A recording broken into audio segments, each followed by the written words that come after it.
মন থাকিলে চন বাকৰিৰ মাটিতে ধন এই আপ্ত বাক্যশাৰী বাস্তৱিক ৰূপত ৰূপায়িত কৰি নীৰৱে সেউজ বিপ্লৱ গঢ়িছে জোনাইৰ এগৰাকী অৱসৰপ্ৰাপ্ত শিক্ষকে। অৱসৰপ্ৰাপ্ত শিক্ষক চক্ৰধৰ বসুমতাৰীয়ে চাকৰিৰ পৰা অৱসৰ গ্ৰহণ কৰিলেও কৰ্ম সংস্কৃতিৰ পৰা অৱসৰ গ্ৰহণ নকৰি এনেদৰে নিজৰ কৃষিভূমিত ড্ৰেগন ফলৰ খেতি কৰি ৰাইজক দেখুৱাইছে গভীৰ নিদৰ্শন। 2020 চনত চাকৰিৰ পৰা অৱসৰ গ্ৰহণ কৰাৰ পিছতে 3টা বছৰ পূৰ্বে নিজৰ চোতালত থকা কৃষিভূমিত অৱসৰপ্ৰাপ্ত শিক্ষকগৰাকীয়ে সম্পূৰ্ণ জৈৱিক আৰু বিজ্ঞানসন্মতভাৱে কৰিছে প্ৰায় 8টা বিভিন্ন প্ৰজাতিৰ 1300 জোপা ড্ৰেগন ফলৰ খেতি। বৰ্তমান তেওঁ এই ড্ৰেগন ফল স্থানীয় বজাৰত প্ৰতি কিলোত 300 টকাকৈ বিক্ৰী কৰি মাহেকত কেইবা হাজাৰ টকা উপাৰ্জন কৰিবলৈ সক্ষম হোৱা বুলি জানিবলৈ দিছে। ইফালে সম্পূৰ্ণ জৈৱিক পদ্ধতিৰে শিক্ষকগৰাকীয়ে এনে সেউজ বিপ্লৱ গঢ়লৈ উঠা এনে নিদৰ্শনক এতিয়া শলাগ লৈছে সকলোৱে।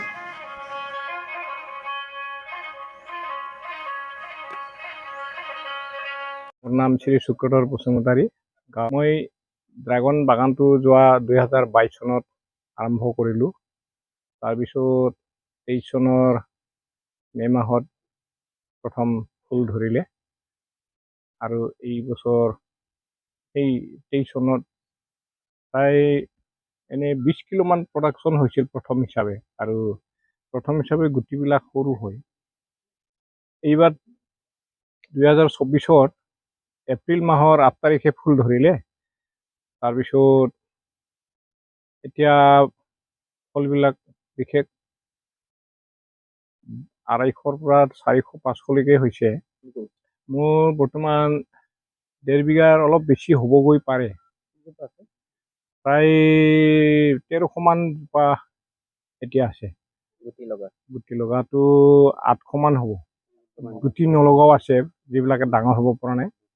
তাৰপিছত জাতটো মোৰ 8টা ভেৰাইটি আছে। Jumbo red, Malaysian red, sweet white,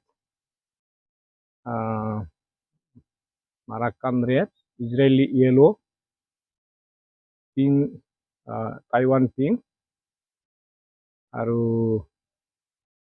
সিদিনা দিয়াটো হ'ল য়েলো জাত।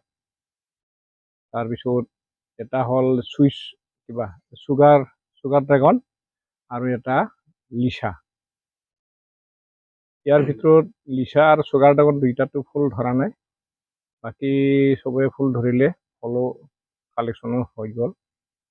বস্তুটো ডেইলি কথা এতিয়া ওলা নাই, এনে ষ্টেপ বাই ষ্টেপ ধৰা এতিয়া এই কালেকশ্যন আহিছে।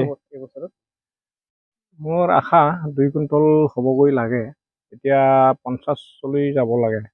মইতো আশা কৰিছোঁ যে এই খেতিয়ে, ড্ৰাগন ফলৰ খেতিয়ে আমাৰ উঠি অহা প্ৰজন্মক মানে ভৱিষ্যতে যদি নিজে শিকাই লয়, তেতিয়া সি মোৰ নিচিনা প্ৰডাকশ্যন কৰিব পৰা হ'লে সি নিজে লাভৱান হ'বগৈ আৰু নিজে আনন্দ হৈ থাকিব পাৰিব।